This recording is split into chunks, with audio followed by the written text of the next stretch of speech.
So today I'm talking to Dr. Jenny. Welcome back to the show.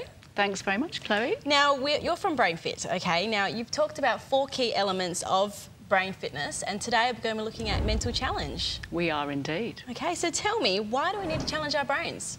Because we have this wonderful organ called our brain, which we now know is plastic, which means that we are lifelong learners and we can take in new information and learn new tasks and skills across our lifespan. Okay, you mentioned we have a big plastic brain? Yes. Tell me more about that. Well, it means that we can form new connections between our existing brain cells, and when we do that, we form new pathways or circuits, and the more pathways and circuits we form in our brain, we build something called cognitive reserve, and that's really important if we want to stay mentally sharp across the lifespan. What does cognitive reserve mean, if I can even say it? Well, it means that you've got some on spare. Okay. Cognitive reserve means that you're building up the resilience of your brain so that as you age, you keep mentally as sharp as you want to. Okay, so it protects you from the risk of Alzheimer's? It does indeed. So the more you use your brain, the more reserve you build, and the more you protect yourself against the potential ravages of something horrible like Alzheimer's or other forms of dementia. Okay, so does this mean I should be doing crosswords and Sudoku a lot more, or?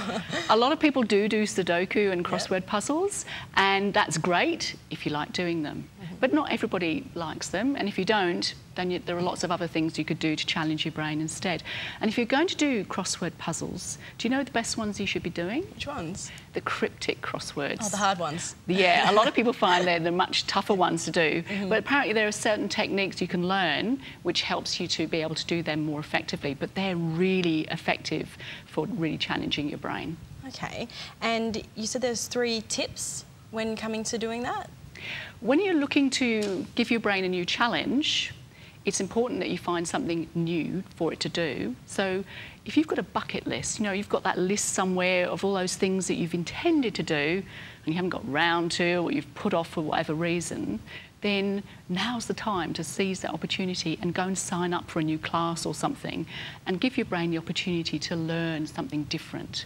And the second thing is to give it variety, and that's why doing Sudoku and crosswords aren't enough, because you're just exercising a small part of your mental muscle and you've got a lot of brain which needs stretching in lots of different directions. So find lots of different things to do, and of course step up the challenge too. So do you remember, did you ever do piano lessons when you were a child? Yes, I did when I was little, yes, but I stopped when I got to a certain level. Okay. Well, if you just got, say, to grade 1 and then didn't progress any further, your brain would get a bit bored and you lose interest in it really quickly. So it's important that you keep that challenge going so that you're continuing with the stretch of that mental muscle. So those are the 3 things to do. Something new, plenty of variety, and keep stepping up the challenge. Okay. Now, I know that you can also learn a language, because I like to learn a language and it keeps my brain fit, and I've also told my grandparents to do that as well, and I know they've got a stronger brain now, so that's really good as well. Being bilingual or multilingual is actually really good for your brain. So if you have the opportunity, signing up to learn a new language or brushing up on previous skills is a fantastic mental challenge. But there are all sorts of different mental activities that you can do to challenge your brain.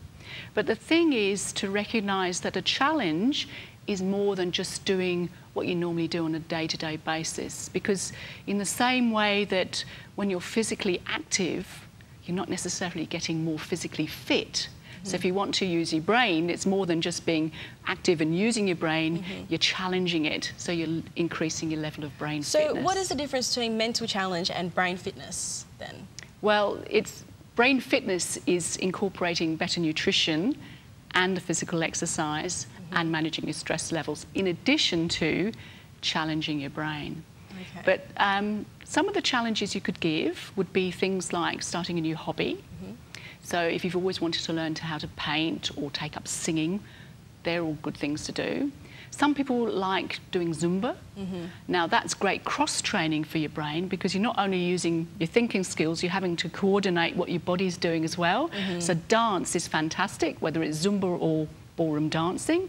Some people like playing games such as Scrabble, chess, bridge. They're all great challenges.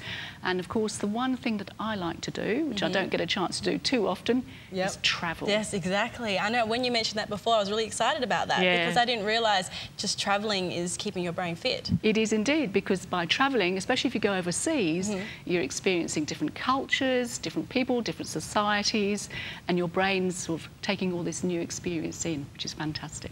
Wow, so I know I have to travel more then, don't I? Absolutely. Book that next holiday now. Right. Well, thank you, Dr. Jenny. I know I've learnt a lot today, and I know everyone at home will love it as well. So, if you want more information, you can check out our website, which is thecouch.com.au. It has everything on there, so you can find out more from Dr. Jenny, and we look forward to having you back again. Thank you very much, Chloe.